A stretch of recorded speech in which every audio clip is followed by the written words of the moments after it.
నా జనుల మీదకి రాబోవు కీడును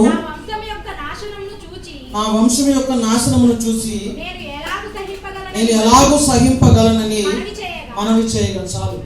ప్రభునందు ప్రియులారా, ఎస్టేర్ గ్రంథాన్ని మీరు తర్వాత ఇంటికి వెళ్ళిన తర్వాత ధ్యానం చేయండి. ఒక ప్రాముఖ్యమైన సంగతి మీద పంచుకోవాలని ఆశపడతా ఉన్నాను. మొర్దెకై చేసినటువంటి ఒక విధేయతను బట్టి హామాను అనే కుటిలుడు ఇశ్రాయేల్ జనాంగాన్ని అంతటిని, యూదా జనాంగాన్ని అంతటిని చంపాలని ప్లాన్ చేసిన తర్వాత రాయబడ్డ ఈ మాట నేను ఎందుకు చెప్తా ఉన్నానంటే, ఇప్పుడు 14వ వచనం చదవగలుగుతారు ఎవరన్నా? 14వ వచనం.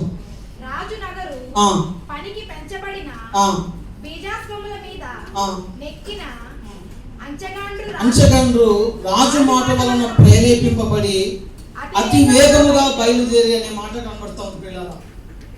ఈ 8వ అధ్యాయములో దేవుని ప్రజలుగా ఉన్నటువంటి ఇశ్రాయేలు యూదా జనాంగం నశించిపోతారని ఇశ్రాయేలు వేదన చెందుతూ చెప్పిన మాట మనం అక్కడ చదివాం.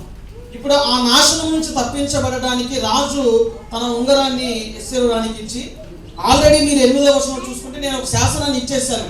హామాను చేసిన కుటిలదానికి నేను విచారణ చేయకుండా నా ఉంగరాన్ని ఇచ్చేసాను. మరణ శాసనం అంతా వారి మీదకి వచ్చినట్లుగా ఆ ముద్రణ జరిగిపోయింది. ఇక ఏ వ్యక్తి మార్చలేడు, కానీ ఇక మీ ఇష్టం అని చెప్పేసి ఆ రాజు ఉంగరాన్ని ఎస్సేరుకి అప్పచెప్తాడు. ఇప్పుడు ఎస్సేరు మొర్దెకై కలిసి ఇప్పుడు ఒక తాకీదును రాస్తారు. ఇప్పుడు ఆ తాకీదును రాసిన తర్వాత 14వ వచనంలో మనం చదువుకున్నాం. ఏమని?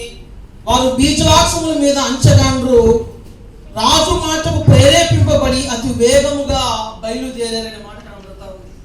ఈ అంచగాండ్రు అంటే పరిగెత్తేవారు అన్నమాట. రాజు మాటకు ప్రేరేపించబడి వీరు బహు వేగంగా పరిగెత్తడానికి ప్రారంభించారు. ఎందుకు? వాళ్ళు స్లోగా వెళ్ళొచ్చు కదా. ఏమవుతుంది అంటే, ఆల్రెడీ ఒక మరణ శాసనం వెళ్ళిపోయింది. ఆ మరణ శాసనం అమలు చేయక మునుపు జీవాన్నిచ్చే శాసనాన్ని తీసుకుని వెళ్ళకపోతే అక్కడ ఏం జరిగిపోతుంది? నా దగ్గర జీవపత్రం ఉంది కానీ ఉపయోగం లేదు.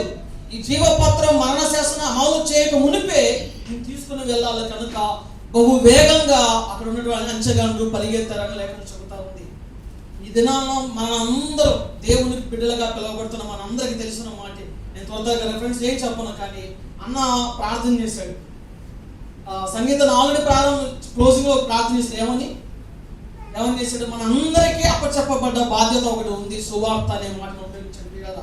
నేను ఇక్కడ ఏం చెప్పాలని ఆశపడతా ఉన్నానంటే, జీవము కలగ చేయడానికి దేవుడు ఈ సువార్త అనే తాకీదును మన చేతుల్లో పెట్టాడు. అయితే మరణ శాసనం అపవాది చేత కలగ చేయబడతా ఉంది సమాజం అంతటిలో. అయితే ఈ జీవ తాకీదును చేత పట్టుకొని మనం బహు వేగంగా పరిగెత్తే ప్రజలుగా మార్చబడాలా. నీ చేతుల్లో నా చేతుల్లో జీవం ఉంది. ఈ జీవం త్వరగా ఇతరుల చేతులకు వెళ్ళకపోతే, ఇతరుల హృదయాలను తాకకపోతే, ఇతరుల జీవితాలను దర్శించకపోతే మరణము వారిని మింగివేసే ప్రమాదం ఉంది.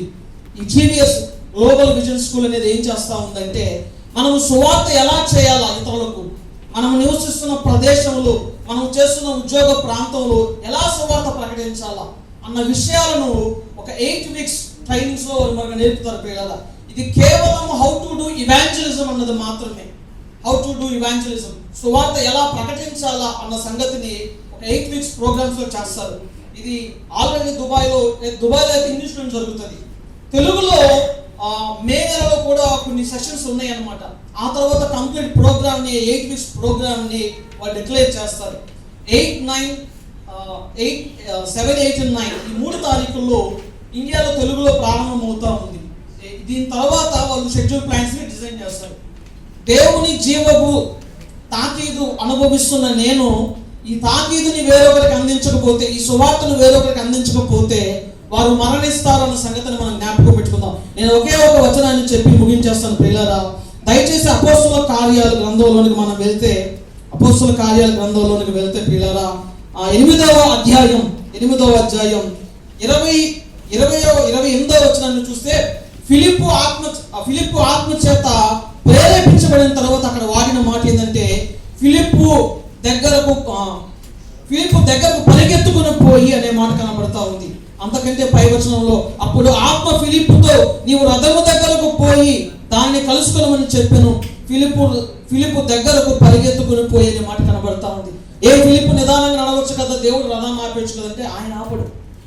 మనమే పరిగెత్తాలి పిల్లలు. ఎందుకంటే నీకు నాకు అనుగ్రహించబడింది. జీవం అందజేయబడిన సువార్త నీకు నాకు తెలియపరచబడింది. కనుక ఈ సువార్తను పట్టుకుని మనం పరిగెత్తే వ్యక్తులుగా ఉండాలా, లేకపోతే మరణము ఇతరులను మింగివేసే అవకాశం ఉంది. ఈ జీవిఎస్ అనేది కేవలము సువార్త ఎలా ప్రకటించాలో నేర్పించింది.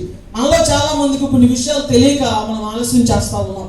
ఈ విషయాలు నేర్చుకున్నప్పుడు ఎలాగ సువార్త చేయగలము అన్నది అర్థమవుతుంది పిల్లలు. కనుక ఆసక్తి కలిగిన వారు దయచేసి నన్ను అప్రోచ్ కాగలిగితే ఇది తెలుగులో ఇంగ్లీష్లో ఇంట్రెస్ట్ ఉన్న వాళ్ళకి ఎలా జాయిన్ అవ్వాలని నేను మీకు చెప్తాను.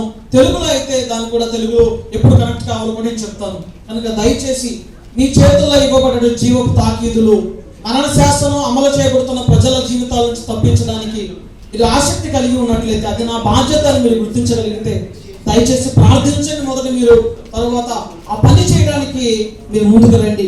ఆయన కోత విస్తారంగా ఉంది, పనివారిని పంపమని వేడుకోమన్నాడు, కానీ 3వ వచనంలో అంటాడు మీరుని వెళ్ళండి అంటాడు.